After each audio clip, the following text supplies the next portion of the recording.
गुरुदेव ने कहा स्वचतुष्टय को समझिए। अब यहाँ तो स्वचतुष्टय समझ में आ रहा है, गृहस्थ को स्वचतुष्टय समझ में नहीं आ रहा, उसको अस्ति नास्ति समझ में नहीं आ रहा, क्योंकि उद्बोधन अब उसके लिए था नहीं।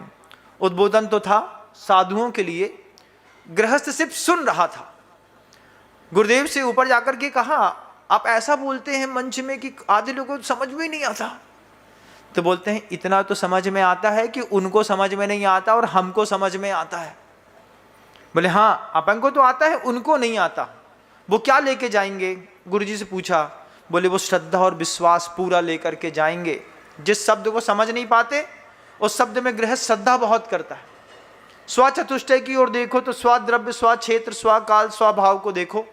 स्वद्रव्य क्षेत्र काल भाव को देखोगे तो मोह धीरे धीरे घटेगा, क्योंकि हम किसी अपेक्षा से हैं और हम किसी अपेक्षा से नहीं भी हैं भी और नहीं भी हैं।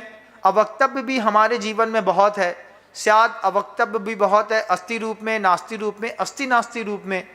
जब कोई भी जीव सात भंग अपने ऊपर घटा लेता है तस् मोहो लयम जादी। आचार्य गुरुदेव बार बार ऐसी बात को कह करके हम सबको प्रेरणा देते हैं। दुनिया में कहीं भी जाओ, अपने स्वस्वरूप को, स्वसंवेदन को, स्वचतुष्टय को कभी मत भूलो।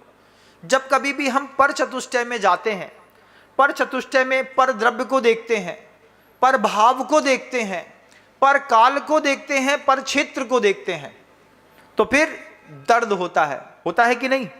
होता है महाराज। मैं किसी अमीर आदमी को देखूं और मैं स्वचतुष्टय को ना समझूं तो मुझे दर्द होगा। क्यों? और ये तो इतना अमीर है। फिर चाची कहते हैं उस अमीर के आगे भी अमीर खड़े हैं, वो ही अंतिम अमीर नहीं है। कितने दुनिया में किसी भी अमीर को देखो, किसी भी धनवान को देखो, किसी भी पुण्यवान को देखो, और देख करके कभी उसके ऊपर ना गाफिल हो ना उसके ऊपर उग्र हो, क्योंकि जिस चीज को अपन कई बार पा नहीं पाते ना, उस चीज के ऊपर थूक देते हैं।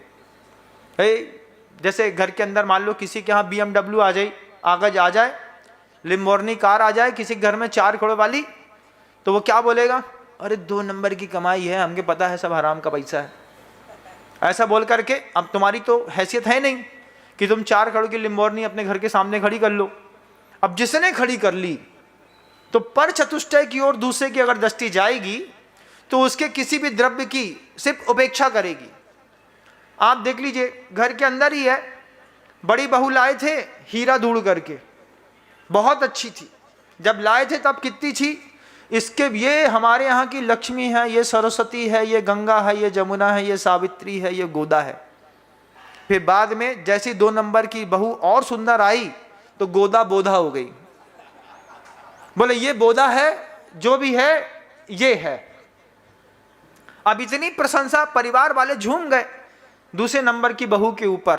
अब वो बड़ी वाली बोलती है, बेटा हमारा भी एक जमाना था जब हमको ऐसी पालकी में उठाया था, आज हमको पटका है, कल तुमको पटक देंगे, इसलिए ज्यादा मत तुझको। वो बाबू नहीं मानती है। साल 2 साल बाद जैसे पुत्र होता है वैसे ही जो गोदा थी वो बोधा की श्रेणी में बेबी शामिल हो जाती है। फिर दोनों देवरानी जेठानी बर्तन मांजते मांजते बोलती हैं, बोला था ना गोदा बोधा हो जाती है, उस वक्त तो बहुत फैल रही थी, अब क्या हुआ? हाँ जी आप सही कहती थी, आपका अनुभव बड़ा है। ये क्या है?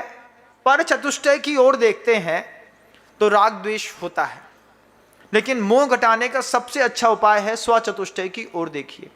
दुनिया में किसी भी धनवान को देखो, दुनिया में किसी भी पुण्यवान को देखो, उसको देख करके उससे ईर्ष्या मत करो। क्यों? तुम्हारा पुण्य है, तुम भोगोगे। हम तुम्हारा पुण्य हम तो नहीं भोग लेंगे, हमारा पुण्य ही तो हम भोगेंगे।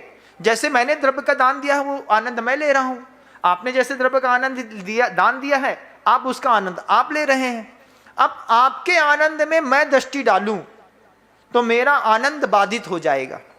जैसे आप मेरे आनंद में दृष्टि डालो तो आपका आनंद बाधित हो जाएगा। अरे महाराज को देखो, कई लोग मुझसे आके बोलते हैं ना, मेरे गुरुदेव केशलोच के बाद आप भगवान जी जैसे दिखते हैं। अब वो भगवान जी जैसे दिखते पे उनकी मोह बुद्धि भी रहती है, उनकी राग बुद्धि भी रहती है, द्वेष बुद्धि नहीं रहती है, ये सौभाग्य की बात है। अब मोह बुद्धि के साथ हम देखते हैं पर चतुष्टय की ओर इसकी दृष्टि है। स्व चतुष्टय को देखो, स्वद्रव्य, स्वक्षेत्र, स्वकाल, स्वभाव को देखने वाले कभी किसी के ऊपर द्वेष बुद्धि लेकर के नहीं जाते। आचार्य सिंह जी हमको भी समझा रहे थे और सामने बैठी जनता को भी समझा रहे थे। ऐसा तो नहीं है कि गुरुदेव बहुत ऊंचा बोलते थे, ऐसा बोलते थे कि जनता थोड़ा थोड़ा तो समझती थी। और गुरुदेव का भाव रहता था कि इस उद्बोधनों के माध्यम से जैन दर्शन के लिखे हुए शब्द दूर तक पहुंच जाएं। अब जहां तक का ग्राहकी आया गुरुवर के पास, वहां तक गुरुवर के स्व चतुष्टय और पर चतुष्टय को लेकर के गया। कई लोगों ने आचार्य भगवंत की वो एक बात अपने दिल में ऐसी बैठाई, किसी अमीर को देख करके दुखी होने की जरूरत नहीं है, उससे भी बड़े अमीर हैं। स्याद अस्ति स्याद नास्ति, किसकी अपेक्षा से अमीर है वो? हमारी अपेक्षा से वो अमीर है। उससे ऊपर भी तो कोई अमीर होगा, उसकी अपेक्षा से क्या है? गरीब है।